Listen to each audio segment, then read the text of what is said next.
ബിസ്മി റബ്ബിക്കല്ലദീ ഖലഖ്, ഇഖ്റ ബിസ്മി റബ്ബിക്കല്ലദീ ഖലഖ്. ആദ്യത്തെ ആയത്ത് ഇഖ്റ ബിസ്മി റബ്ബിക് അല്ലദീ ഖലഖ്. 5 വാക്യങ്ങളാണെന്ന് പറയാം, 5 വാക്കുകൾ.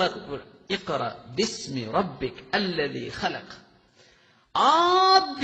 ആദ്യമായി റബ്ബാനിയായ ഇലാഹായ റെവലേഷൻ, അള്ളാഹുവിന്റെ ഒരു വിവരം മനുഷ്യരിലേക്ക് കൈമാറാൻ അന്ത്യറസൂലിന്റെ കയ്യിലേക്ക് അള്ളാഹു കൈമാറുകയാണ്. അവരുടെ അള്ളാഹുവിന്റെ പരിശുദ്ധരായ മലക്ക് ജിബ്രീൽ അലൈഹിസ്സലാമിലൂടെ. ജിബ്രീൽ അലൈഹിസ്സലാം മൂസ നബിക്ക് തൗറാത്ത് കൊടുത്തത്, ജിബ്രീൽ അലൈഹിസ്സലാമാണ് ഈസ നബിക്ക് സബൂർ കൊടുത്തത്, അല്ല ദാവൂദ് നബിക്ക് ഈസാ നബിക്ക് ഇഞ്ചീൽ കൊടുത്തത് മഹാനായ ജിബ്രീൽ അലൈഹിസ്സലാം.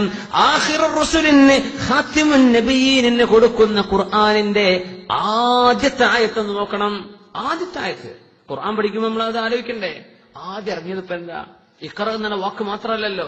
ഇഖ്റ ബിസ്മി റബ്ബിക്കല്ലദീ ഖലഖ്. ഇഖ്റ വായിക്കുക. ഭൂമിയിലേക്ക് നടന്നതൊക്കെ വായനയാണ്. ഭൂമിയുടെ മണ്ണും മണലും ഇതൊക്കെ വായിക്കാനുള്ളതാണ്. വായിക്കിൻ. എന്തൊക്കെ വായിക്കപ്പെടാനുണ്ടോ, വായിക്കപ്പെടാൻ പറ്റുമോ, സൃഷ്ടാവിനെ അറിയിക്കാൻ പറ്റുമോ, അതെല്ലാം വായിച്ചേക്കണം. ഇഖ്റ ബിസ്മി റബ്ബിക്, അങ്ങയെ സൃഷ്ടിച്ച രക്ഷിതാവിന്റെ നാമത്തിൽ. അല്ലദീ ഖലഖ, ആ രക്ഷിതാവാണ് എല്ലാം സൃഷ്ടിച്ചത്. എല്ലാം എന്ന് തഫ്സീറ. ഖലഖ, അവനാണ് സൃഷ്ടിച്ചത്. എന്ത് സൃഷ്ടിച്ചു? അതിന്റെ മഫ്ഊൽ ബിഹി എന്ന് പറയും. ഖലഖ, അത് ട്രാൻസിറ്റീവ് വെർബാണ്. ട്രാൻസിറ്റീവ് എന്ന് പറഞ്ഞാൽ മനസ്സിലാവുമല്ലോ, സകർമ്മക ക്രിയയാണ്.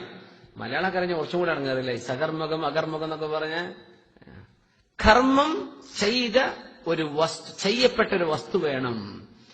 വന്നു, ആര് വന്നു, കഴിഞ്ഞു. എന്ത് വന്നു എന്ന് പറയോ? ഇല്ല, ആര് വന്നു അത്രേ വരൂ. നേരെ മറിച്ച് കണ്ടു, ആര് കണ്ടു, എന്ത് കണ്ടു എന്ന് ചോദിക്കും. ആ എന്ത് എന്ന മഫ്ഊൽ ബിഹി, അത് അങ്ങനത്തെ വെർബുകൾക്കാണ് നമ്മൾ എന്ത് പറയാ? ട്രാൻസിറ്റീവ് മുതഅദ്ദിയായ ഫിഅൽ എന്ന് പറയാം. ഖലഖ, സൃഷ്ടിച്ചവനാണ് അവൻ. എന്ത് സൃഷ്ടിച്ചു എന്ന് പറഞ്ഞോ? ഇല്ല. അറബി ഭാഷയുടെ അത്ഭുതം, ഒരു വസ്തുവിന്റെ മഫ്ഊൽ ബിഹി പറഞ്ഞാൽ അത് ഹദ്ഫ് ചെയ്ത് കളഞ്ഞാൽ, അത് പറയാതിരുന്നാൽ, എന്ത് എന്ന് പറയാതിരുന്നാൽ, എന്തെല്ലാം ആ വാക്കിന്റെ പരിധിയിലേക്ക് വരാമോ അതെല്ലാം അതിൽ പെട്ടു എന്നാണ്. ഇഖ്റ, വായിക്കുക. എന്ത് ഒരു കിതാബ് മാത്രം വായിച്ചാൽ പോരാന്നല്ല പറയും, വായിക്കുക. എന്തെല്ലാം വായിക്കപ്പെടാനുണ്ടോ അതൊക്കെ വായിച്ചേക്കണം. മഫ്ഊൽ ബിഹി പറഞ്ഞിട്ടില്ല അള്ളാഹു, എന്തെന്ന് പറഞ്ഞിട്ടില്ല. വായിക്കുക. പടച്ചവനാണ് അള്ളാഹു, അവനാണ് ഖാലിഖ്, അവനാണ് സൃഷ്ടിച്ചവൻ. എന്ത് സൃഷ്ടിച്ചു? എല്ലാം സൃഷ്ടിച്ചവൻ അവനാ.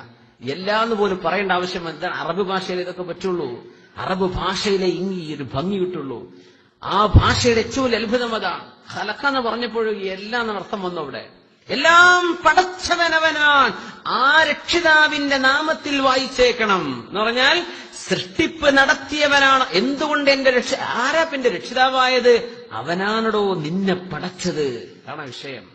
ഖാലിഖ് അവനാണ്. നീ ഷൈആൻ, നീ വസ്തുവാൻ. അല്ലാഹു ഖാലിഖാൻ, അവനാണ് പടച്ചത്. ആ പടച്ചവന്റെ നാമത്തിൽ നീ വായിച്ചേക്കണം.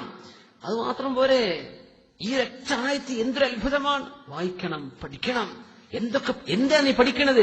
നിന്റെ രക്ഷിതാ അള്ളാന്റെ നാമം എന്ന് പറഞ്ഞാൽ മതി അവിടെ. പക്ഷെ അള്ളാഹു നിന്റെ രക്ഷിതാവാണ്. നിന്നെ തർബിയത്ത് ചെയ്ത് കൊണ്ടുവരുന്നവൻ അവനാണ്. നിനക്ക് ജീവിക്കാനുള്ള സാഹചര്യം ഈ പ്രപഞ്ചത്തിൽ ഒരുക്കി തന്നവൻ അവനാണ്. ഇതൊക്കെ ആശയം വന്നു റബ്ബ് എന്ന് പറഞ്ഞപ്പോ. അവിടെ അള്ളാഹ് എന്ന് പറഞ്ഞപ്പോ നിന്റെ രക്ഷിതാവിനെ വന്നിട്ടുള്ളൂ, നിന്റെ അള്ളാഹുവിനെ വന്നിട്ടുള്ളൂ. റബ്ബ്, നിന്റെ തർബിയത്ത് ചെയ്തവനാണ് അള്ളാഹു. നിനക്കിവിടെ ജീവിക്കണമെങ്കിൽ ഓക്സിജൻ വേണം, ഇത് ഭൂമിയിൽ കൊണ്ടുവന്നവൻ അള്ളാഹുവാണ്. നിനക്ക് കുടിക്കാൻ വെള്ളമാണല്ലേ, ഇതിവിടെ സംവിധാനിച്ചത് പടച്ച റബ്ബാണ്. നിനക്ക് ഭൂമി വേണം, നിനക്ക് വീട് വേണം, തണൽ വേണം, വെളിച്ചം വേണം, ചെടി വേണം, കായകൾ വേണം, ഗ്രെയിൻസ്, ധാന്യം വേണം. ഇതൊക്കെ നിന്റെ തർബിയത്തിന്റെ ഭാഗമാണ്. ഇതൊക്കെ നിനക്ക് കൊണ്ടുതന്ന ഖലഖ അല്ലദീ ഖലഖ്, അവനാണ് സൃഷ്ടിച്ചത്. ബാക്കിയൊക്കെ സൃഷ്ടിക്കപ്പെട്ടതാണ്. അപ്പോ എന്തിന് പടച്ചവനെ മനസ്സിലാക്കണം? എന്തുകൊണ്ട് അള്ളാഹുവായി ഖലഖ, അവനാണ് സൃഷ്ടിച്ചത്. അതുകൊണ്ട് നീ റബ്ബിനെ പറ്റി പഠിക്കണം, മനസ്സിലാക്കണം. സ്വല്ലു അലൻ നബി മുഹമ്മദിൻ വ ആലിഹി. അല്ലാഹുമ്മ സ്വല്ലി അലാ സയ്യിദിനാ മുഹമ്മദിൻ وعلى آل سيدنا محمد وبارك وسلم عليه.